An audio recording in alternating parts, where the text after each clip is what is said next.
선쉴드 TV 바다에도 폭염이 온다. 해양 열파. 우리는 무엇을 할 수 있을까? 장면 1. 바다에도 폭염이 있습니다. 여름이 되면 우리는 폭염을 걱정합니다. 기온이 크게 올라가면 사람도 힘들고 도시도 뜨거워집니다. 그런데 폭염은 육지에서만 발생하는 것이 아닙니다. 바다에도 폭염이 있습니다. 바닷물의 온도가 평소보다 비정상적으로 높아지고 그 상태가 일정 기간 계속되는 현상. 우리는 이것을 해양열파라고 부릅니다. 오늘은 해양열파가 무엇인지, 왜 문제가 되는지, 그리고 뜨거워지는 바다에 우리는 어떻게 대응할 수 있는지 알아보겠습니다. 장면 2. 해양열파란 무엇일까요? 바닷물의 온도는 항상 변합니다. 계절에 따라 달라지고 지역에 따라 다르며 해류와 날씨에 따라서도 변합니다. 따라서 어느 날 바닷물의 온도가 조금 높다고 해서 해양열파라고 부르지는 않습니다. 특정 해역의 수온이 그 시기의 평년 수준보다 비정상적으로 높아지고 그 상태가 며칠 이상 지속되는 현상을 해양열파라고 합니다. 쉽게 말하면 바다에서 발생하는 폭염입니다. 장면 3. 태양에너지는 지구로 들어옵니다. 바다는 왜 뜨거워질까요? 지구에는 태양으로부터 엄청난 양의 에너지가 들어옵니다. 지구에 도달한 태양에너지의 일부는 구름과 대기, 지표면에서 반사되어 다시 우주로 돌아갑니다. 그리고 나머지 일부는 대기와 육지, 그리고 바다에 흡수됩니다. 지구의 온도는 들어오는 에너지와 나가는 에너지의 균형에 영향을 받습니다. 장면 4. 바다는 많은 열을 흡수합니다.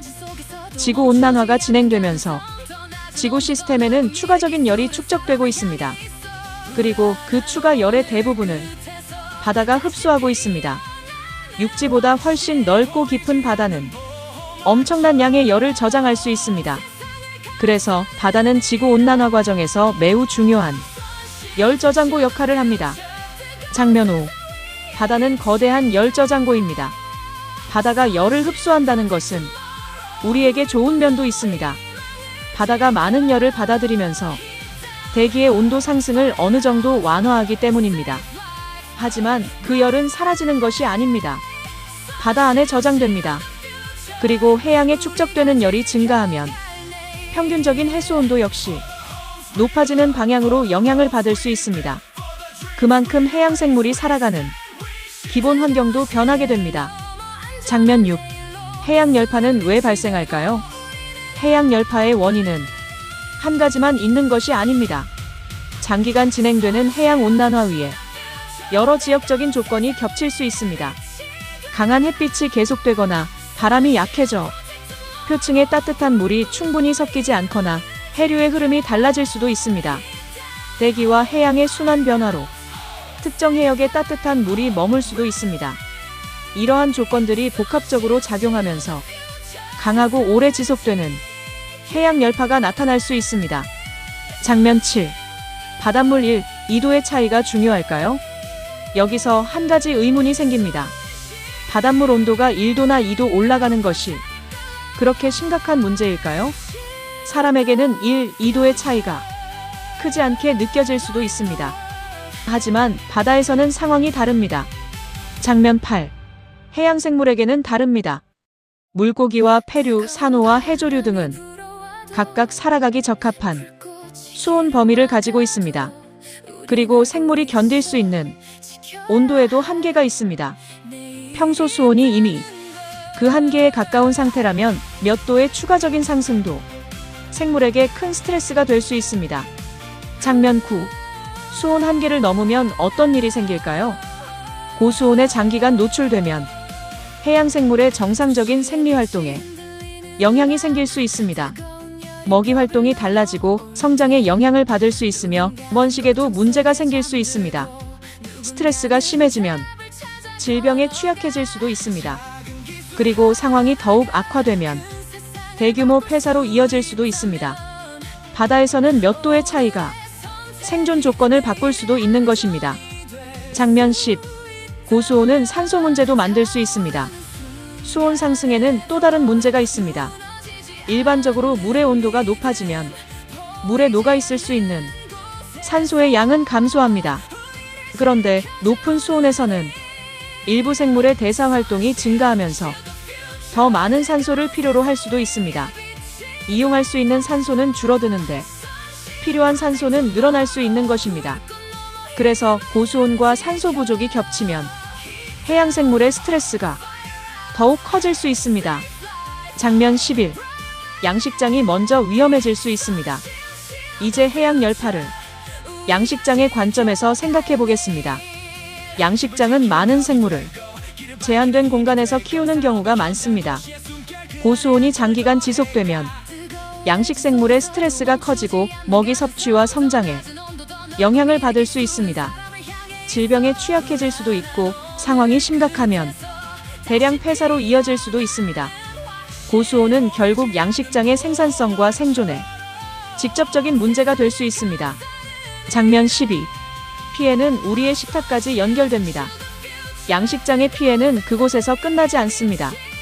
대량 폐사가 발생하면 먼저 어민의 소득이 영향을 받습니다. 지역 수산업과 지역 경제에도 영향이 이어질 수 있습니다. 수산물 생산량이 감소하면 가격과 공급에도 영향을 줄 수 있습니다.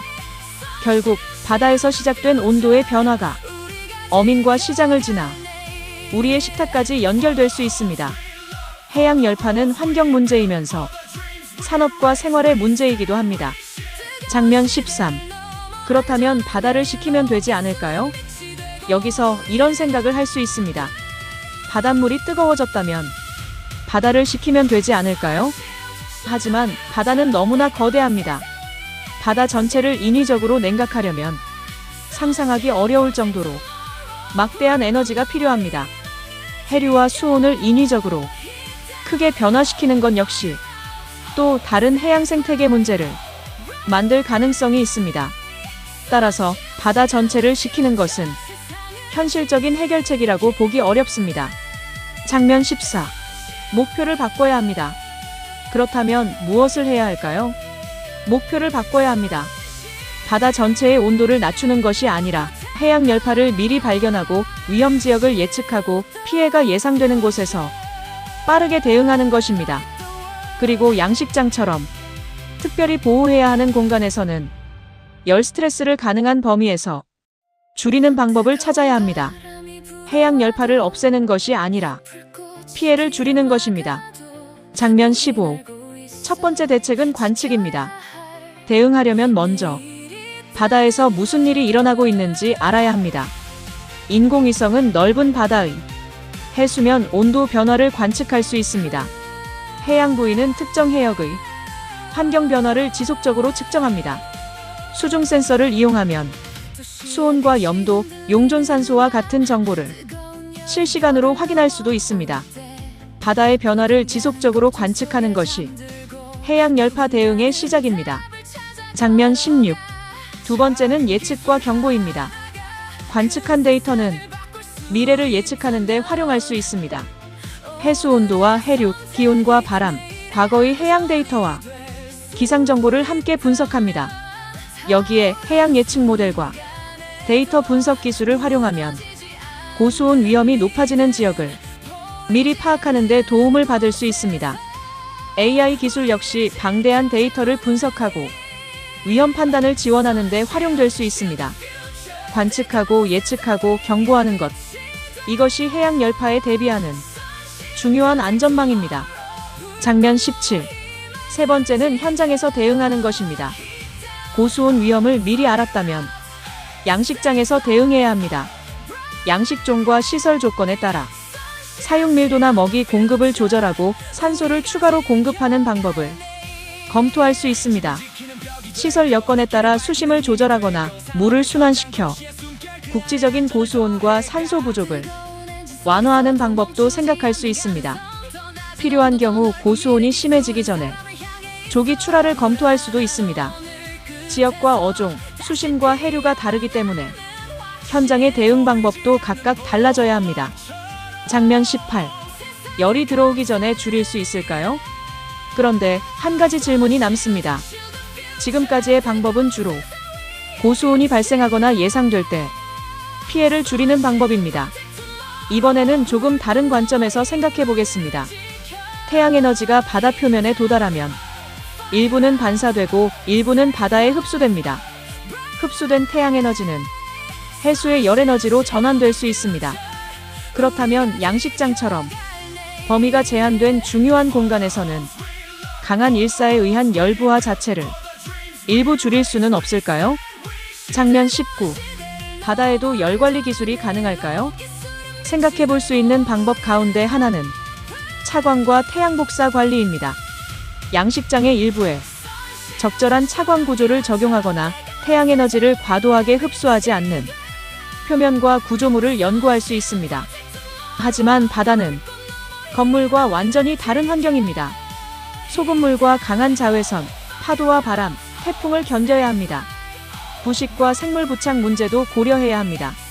사용하는 소재가 해양 생태계에 어떤 영향을 미치는지도 반드시 검증해야 합니다. 따라서 기존 건축용 차열재를 그대로 바다에 적용하는 것이 아니라 해양 환경에 적합한 새로운 소재와 구조를 연구해야 합니다. 장면 20. 미래에는 기술들이 하나로 연결됩니다.